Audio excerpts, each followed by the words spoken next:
দেশের বর্তমান প্রধানমন্ত্রী যে চেয়ারটায় আপনি বসে আছেন, ওই চেয়ারে কিন্তু একদিন ইন্দিরা গান্ধীও বসেছিলেন, আজকে কিন্তু ওই চেয়ারে তিনি নেই। ওই চেয়ারে কিন্তু একদিন রাজীব গান্ধীও বসেছিলেন, আজকে তিনি ওই চেয়ারে নেই।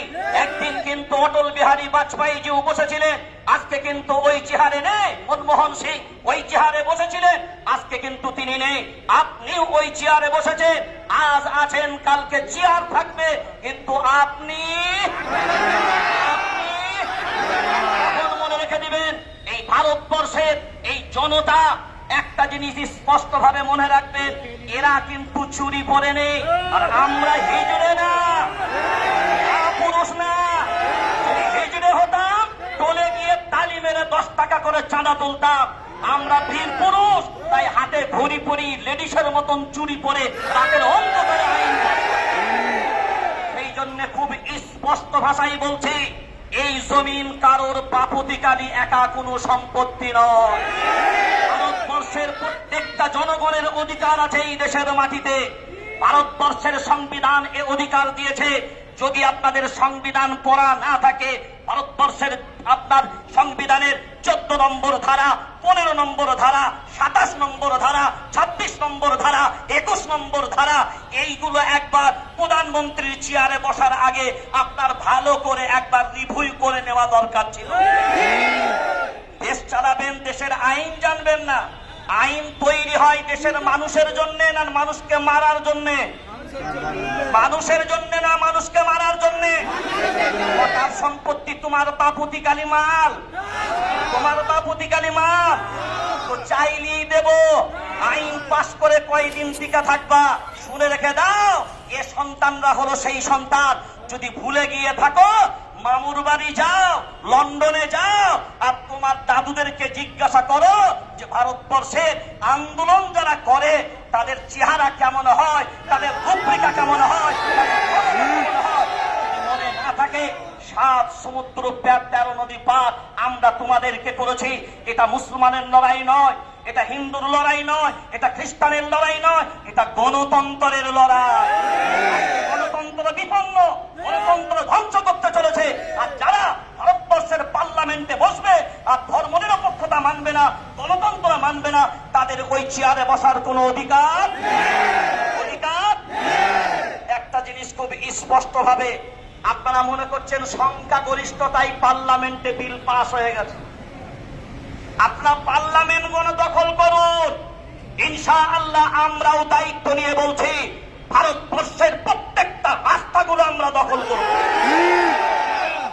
যদি পাঞ্জাবের চাষি কৃষক ভাইরা যদি তাদের ট্রাক্টর সব রকমের প্রশাসনিক ব্যারিকেড দিয়ে যদি আটকাতে না পারেন, একটা জিনিস মনে রাখবেন, 40 কোটি জনসংখ্যা মুসলমান ভারতবর্ষে বাস করে।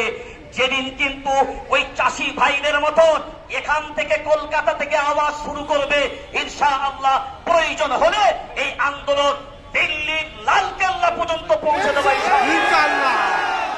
অনেকেই যদি কেউ মনে করেন এই হাজার হাজার মানুষকে নিয়ে কলকাতার রাজপথে চিল্লালে কি হবে, মনে রাখবেন প্রত্যেকটা সমুদ্রের কিনারাতেও যদি একটা ঢিলা ফেলা যায়, একটা ঢেউ কিন্তু উঠবে, ঢেউ কিন্তু উঠবে। এই ঢেউ যেদিন আকার ধারণ করবে, সেদিন সমুদ্রের কিনারা পর্যন্ত বাঁধ ভাঙবে, কেউ ঠেকাতে পারবে না। সেই জন্য বিনয়ের সাথে আমরা বলছি, অবিলম্বে এই বিল অবিলম্বে প্রত্যাহার করতে হবে, অবিলম্বে প্রত্যাহার করতে হবে। এবং আমাদের দ্বিতীয় যে এজেন্ডা নিয়ে আমরা আজকের দাঁড়িয়েছি, সেটা হলো ফিলিস্তিনের নিরীহ মানুষের জন্য। হায়রে আফসোস, হায়রে আফসোস। আমি জিজ্ঞাসা করি ভারতবর্ষের প্রশাসনিক বন্ধুদেরকে, ভারতবর্ষের ধর্মনিরপেক্ষ মতবাদকে বিশ্বাস করেন যারা, মানুষত্ববোধ যাদের ভিতরে আছে, তাদেরকে জিজ্ঞাসা করি, যারা মানব প্রেমী, ফিলিস্তিনের নিরীহ শিশুগুলো কি হামাস বোঝে? ফিলিস্তিনের শিশুগুলো কি আমেরিকা বোঝে? ফিলিস্তিনের নারী শিশুদের উপরে যেভাবে স্টিমরোলার চলছে, আমরা এই মন থেকে দাবি করছি আমেরিকা এবং ইসরায়েলের যারা প্রকৃত দোষী, আন্তর্জাতিক আদালতে তাদের বিচারের দাবি জানালাম।